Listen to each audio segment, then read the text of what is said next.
So yan, that's the place, MLTE Family Resort. Pala si Jollibee guys.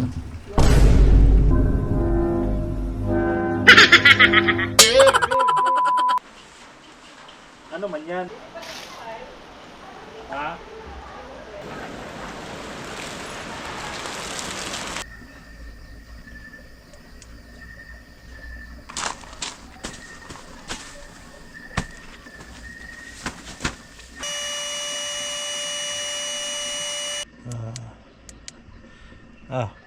Deploying flashbang.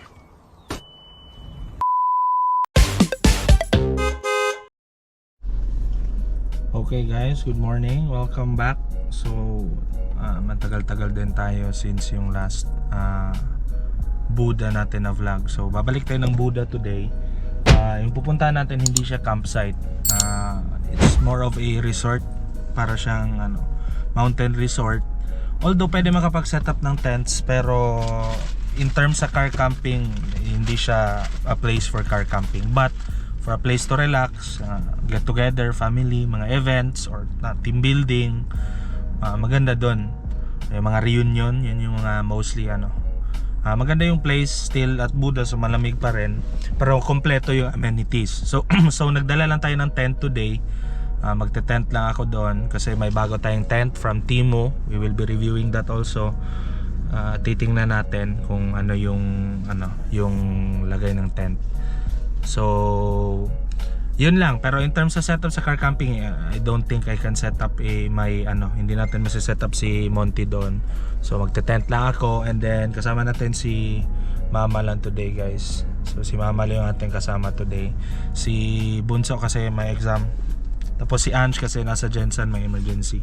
So hindi tayo makakapag-set up ng car camping, but tuloy pa rin yung ating camping lang, magte-tent lang tayo. So catch you later kasi malayo pa yung biyahe, Buddha pa. Yeah, see you later.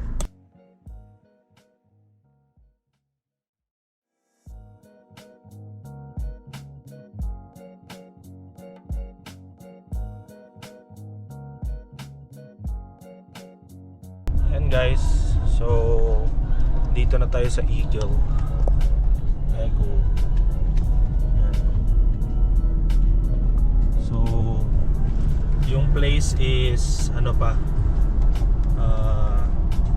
after pa siya sa sa Eagle, yung parang Eagle na monument, and then I think after pa siya nung quarantine area, yung parang checkpoint na may quarantine, yung border ng Bukidnon talaga.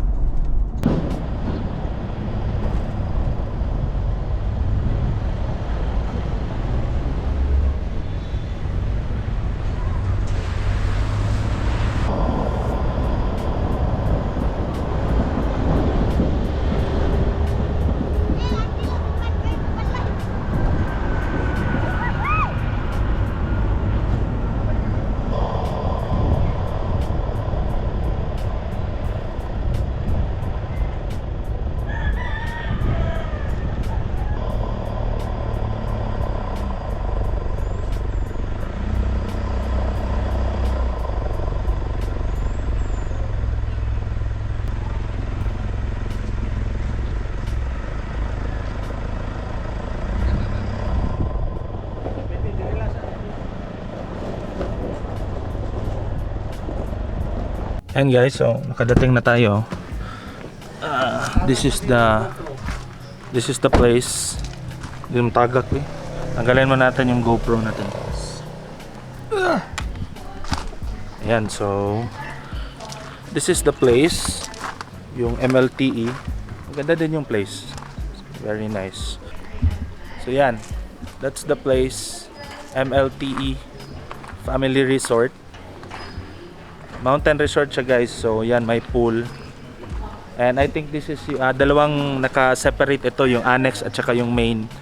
So I think, I'm not sure if doon ba yung annex or dito, but dalawang place siya. So I think you can rent both places separately kung kailangan. So ito yung merong parang ang tawag nito, may function hall. May isang bahay doon, and then yung isang bahay is ito. Yan. Yung isang bahay. So So, check muna natin. 2 floors na parang ano, rest house. So, ayan. That's the parang may mga para sa pool sila. Yung pool. Then the rest is andun na. Hindi muna tayo pupunta doon guys kasi may program. Ayun. Yung parang may function hall. Then may isang bahay doon. Then ito yung function hall. So, yeah. Ayan. Ayan, so pupunta tayo doon sa unsa ni ang annex ning dire or asa or kan manang main okay. So ito pala yung annex guys. And then pupunta tayo doon sa main nila. So yan si Mother Dear guys. Nauna na sa atin.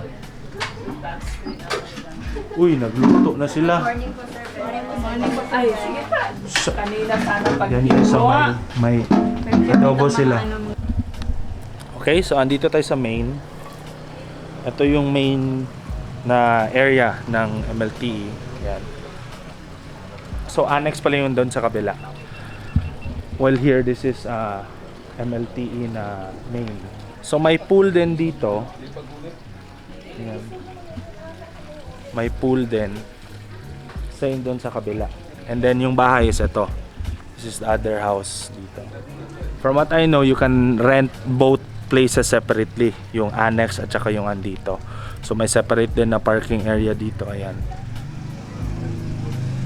Alright, so they have amenities also here na iba. Yung kitchen kanina yung dinaanan natin. Andun. So, and may parang veranda across the pool. Jollibee. Ha? Ano ni Jollibee? Tama din guys. Meron pala si Jollibee kanina, nakalimutan natin. So ayan. That's overlooking. Yun yung annex. So ito yung main. Yan. So 2 separate pools. Andun din pala si Jollibee guys.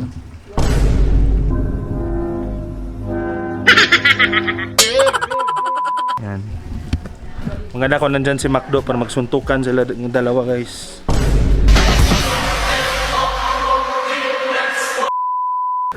Ano lang tayo mamaya. Update lang tayo. The place is nice, malamig. Still very cold. Kasi naman, yun nga sabi ko, mas unahan pa siya nung place namin. Pero I think has higher yung isang place. Yung pinuntahan natin. Yung sa Holy Week na camping, I think mas malamig doon. It's just that ngayon, rainy season, nag-starting rainy season. So, the weather is very intermittent. Kaya ngayon, it's actually very gloomy.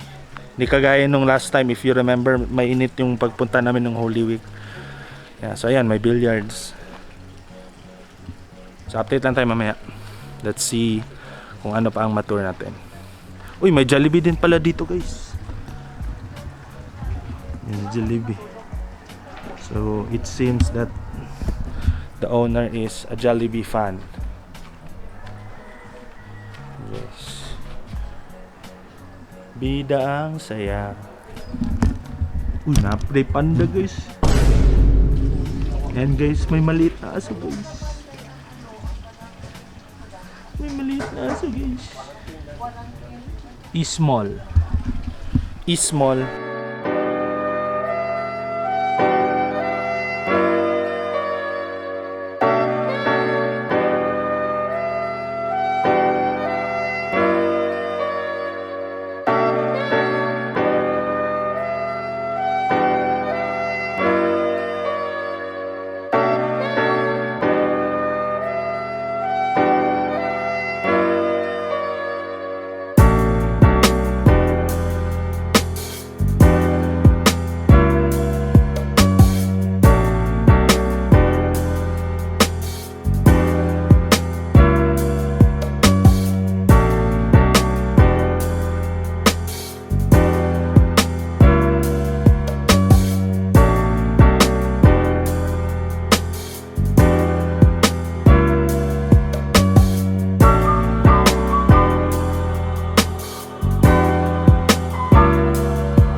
So by this time, nagsimula ng umulan. In my mind, I didn't think this was gonna let up any soon. So kaya nag-decide ako na mag-rain gear para mapatuloy natin yung paglagay ng mga guy lines. Kasi if you don't put the guy lines properly, magsasag yung awning ko from the water na magbi-build up. So yeah, that's a necessary, kumbaga hindi naman sacrifice, but it's a necessary thing to do. So as nakikita nyo, nagbi-build up na actually yung water sa awning. So kung hindi natin yan bigyan ng pansin, that's gonna cause a lot of problems later on. So ayan, we prep the rocks.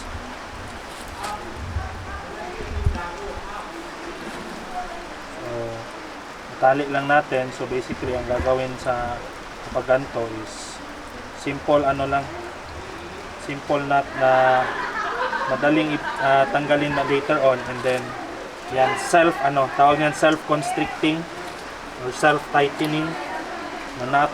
Ayan. Then dito gagawa lang tayo ng simple na parang slip knot. Yan, dito may ilalagay yung dulo. Oh no, don't cut that out. Ayan. Ayan. Nalagay natin kulak. Ayan. Then, nalagay natin dito.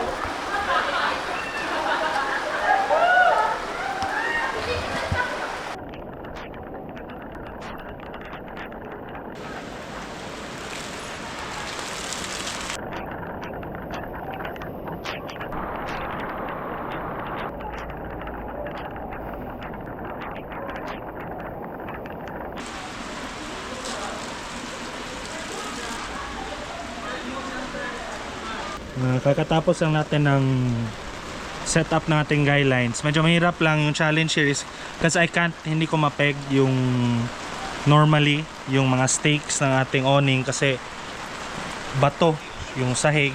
Then sa ilalim is more just basically compacted rocks pa rin. So ganito din gagawin natin mamaya sa ating tent. Stay tuned later para at least makita nyo pa how will I stake my tent na walang mapag-stakean basically ng pegs ng ating tent. So basically what's happening here, if makikita nyo, may separate ito, naka-separate yung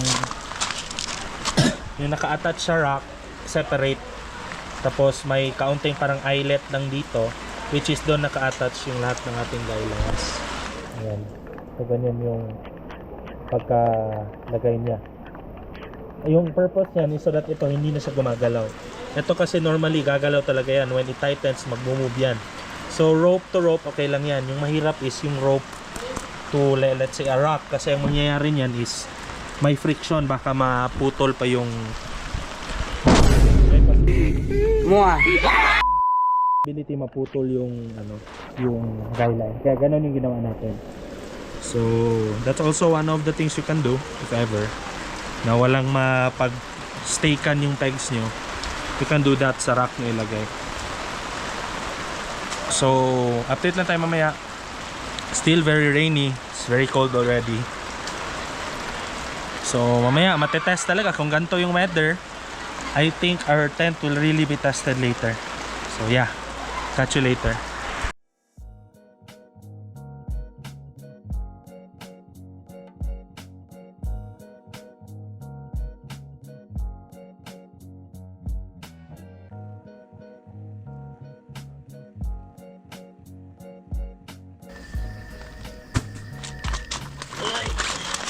Alright. Yan guys, so we're in our tent and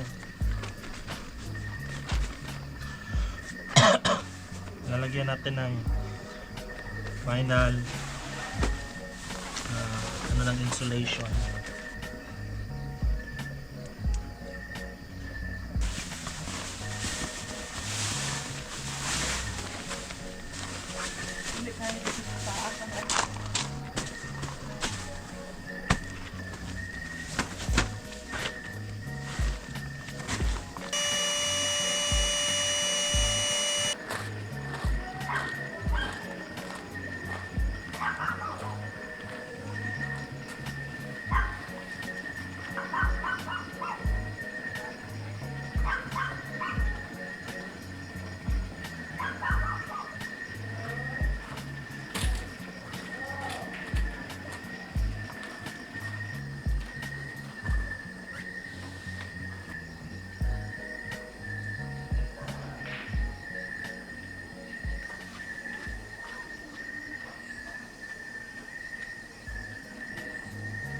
Hi guys. So kakatapos na ng kain. It's 8:14. As you can see, it's super cold already. Siguro almost siguro the same siguro sa sa nung last namin. Pero earlier lang ang cold. Nung last time, naglamig na talaga siya around 9 or mga 10. Pero ngayon, kanina pang mga 6, malamig na. Pero yun, hindi tayo naka-jacket kasi hindi ko lang din alam. This is my first time na nagdala ko ng bonnet. Cotton na bonnet. Parang cotton na hat. Beanie rather. And I think I can get by kahit walang jacket. Pero it's still cold. Yun lang.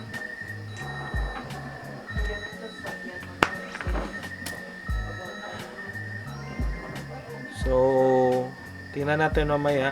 We'll check back later when I go inside the tent na. Also a bit sleepy. Baka matutulog tayo ng maaga kasi maaga tayo tomorrow. I haven't really talked a lot about the place. Yun lang parang sneak peek, counting, baga parang short review lang kanina of the place. Pero basically yung dito, wala siyang specific grounds for car camping. Yung talagang grass or field for car camping. Wala, kasi yun nga, family resort. Yung point dito is normally yung mga gatherings, malalaking gatherings. Yung main purpose nito na place is more for the amount of people that you bring during an event. Yun yung focus nan. So, in terms ang tawag nito, in terms place for car camping or camping, hindi masyado. But, pwede naman. Kagaya natin, nakita nyo, nag-set up tayo ng tent and naka-awning naman tayo. So, for example, if you rent out this, kasi yung sabi ko kanina, dalawang parts to, yung annex. Ito yung annex ko, nandito tayo ngayon. Yung main nandun sa taas. Sa main, I don't think you can car camp there. But kung dito kayo sa annex, etong kung saan nakalatag tong mga sasakyan, as you can see in the previous mga videos and montages, etong parang may stony, crushed stone na parking area, pwede naman maglapag pa rin ng pang-car camping. Kasi nga, parking area naman. And then, at least yung benefit dito is hindi siya maputik kasi yun nga, stone. So, pwede naman. And if I'm not mistaken, tinanong ko si Mr. Motoholic kasi siya yung may kakilala talaga sa owner ng place. Wala namang problema mag-car camp dito. Yun lang, don't expect na grass talaga siya, ganun, hindi. Pero, in terms sa amenities, kung gusto nyo na, for example, yung family nyo, yung iba hindi pa masyado into camping or car camping, walang problema, mas maganda.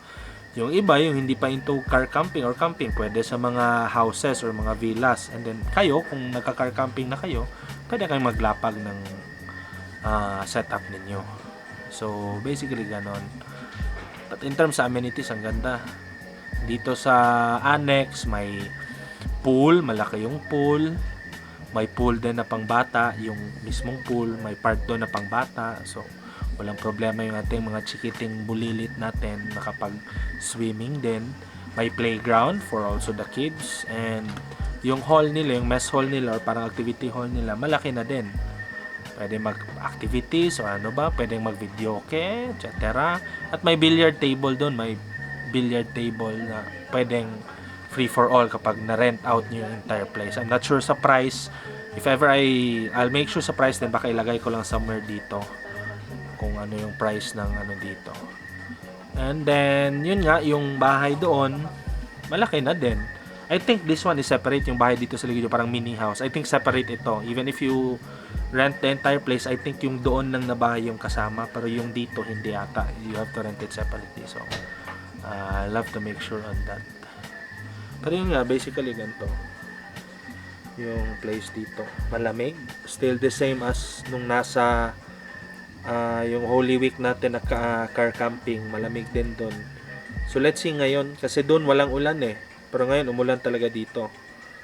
Yung last time nag-thunderstorm pero walang ulan. Or hindi tumuloy yung ulan. Pero ngayon talagang lumakas yung ulan kanina. Malakas talaga yung ulan kanina. So, as you can see, probably sa footage na nilagay ko kanina, malakas yung ulan.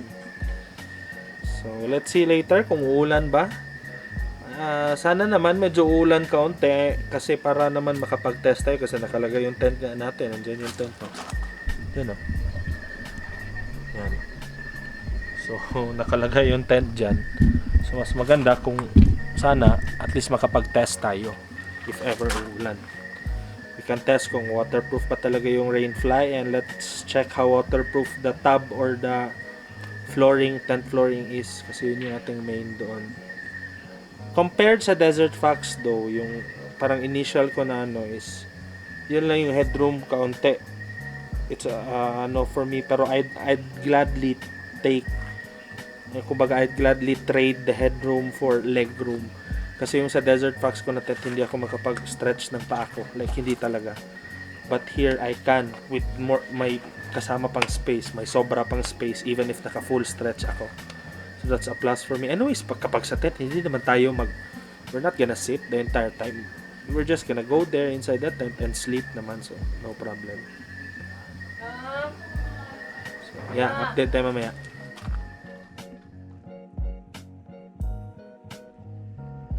Alright guys, so dito na tayo sa tent now. Bruh.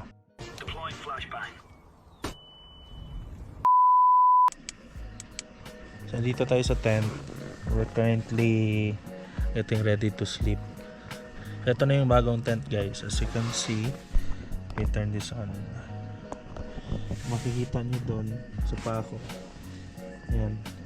I can fully extend my feet with still a lot of room. And dito, walang problema. So ito talaga yung number one feature na pinaka nagustuhan ko is I can lay flat na fully stretched talaga. Yung sa Desert Fox, okay naman. Problem lang is medyo dapat sideways and tumatama pa rin yung paa ko, so I need to lie in a fetal na position para masakto ako. But here, no problem. The only drawback yung only drawback is yung ceiling. If I sit, yan, I have to to duck my head kasi medyo mataas yung torso natin, kaya I have to duck my head. Pero anyways, if nasa tent, matutulog na din naman, hindi naman upo. So yeah, yun lang yung drawbacks nito. Yung sa Desert Fox, yung nakaganda doon is I can sit up talaga properly. Dito need ko magduko kaunti, magyuko. Kasi maybe one thing is ito. Kasi naka airbed tayo. I think I have to buy a sleeping pad talaga for this para mas lower to the ground ako. So yeah. Sobrang lamig talaga. So yeah, buti na lang nakapagpasok na sa tent, so it's quite warm inside kasi I also have this insulating pad, so hindi naman malamig dito. With regards to the tent's waterproof ability, kanina pa naman umaambon, no problem, pero no strong rain yet kasi kanina nung lumakas yung ulan wala pa yung tent. So now ambon-ambon lang, and condensation, yes, there's condensation sa labas pero sa loob wala, not even a hint of it. So super presko kasi all mesh sa loob. Yan, all mesh. Yung seams naman ng fly sa labas naka seal, naka seam tapes, okay lang. So ayan, this is just really a one person tent. Yung Desert Fox parang kasya pa ata siguro one more, pero I think here hindi na. It's just for one person talaga, and siguro gamit here. And my vestibule sa labas, doon yung ano ko. Wait lang, open ko na lang. Yan, ganun lang kalaki yung vestibule for my Crocs lang yung malagay ko. Bag, I don't think so, parang mahirapan. Yung floor naman is parang itong ano, yung floor is tent, parang tarp type yung floor. Hindi siya ano, hindi siya yung same sa Desert Fox or sa Nature Hike. Iba yun kasi parang fabric type. I forgot the name, I'll just put it here siguro to be more accurate. Pero ito, this is like a tarp, parang sako tarp type. Still ano naman, pretty much ano tawag dito, still water resistant, but still I need to test pa talaga. Pero in terms of fly sa labas, ambon, wala pang problema lately sa ambon. Strong rain, hindi ko pa alam. Let's see kung ulan mamaya. So I guess yun lang, tutulog na tayo, update ako bukas. See ya.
Alright guys, so good morning.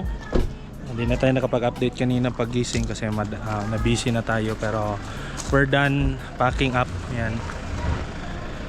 Tapos na tayo mag-pack up. So, an uneventful night. Nung natulog tayo, wala masyadong ulan. Medyo may drizzle lang, hamog, or like condensation kasi malamig. Malamig talaga last night. Pero in terms sa ulan, wala talaga. So, we did not get to test our tent that much in terms sa extreme weather. So maybe next time try natin sunod, baka magka-camping tayo ng Baganga or ano man.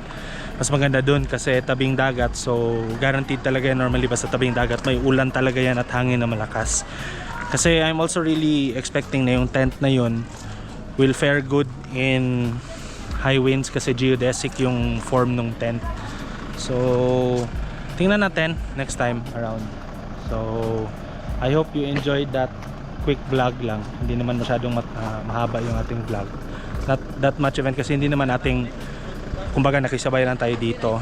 Hindi naman talagang atin yung vlog. Nakisabay lang tayo. So hopefully makabalik tayo next time dito. We really like the place. So yan, satisfied masyado kami. So okay masyado si Mother Dear sa place. Ano masabi mo sa place, ma? Very nice, perfect for See? family and for the business.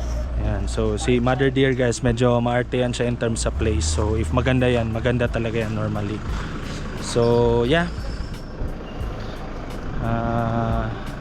hope you enjoyed that vlog. Don't forget to like, share, and subscribe, and hit that notification icon kung hindi naman mahirap sa inyo if you like content like this.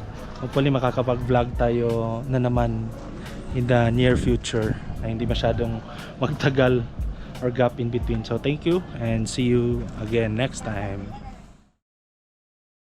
Thanks for watching, guys. If you enjoyed that video, let me know down in the comments below. Don't forget to like, share, subscribe, and hit the notification icon so you don't miss any future uploads. Thank you and see you in the next video.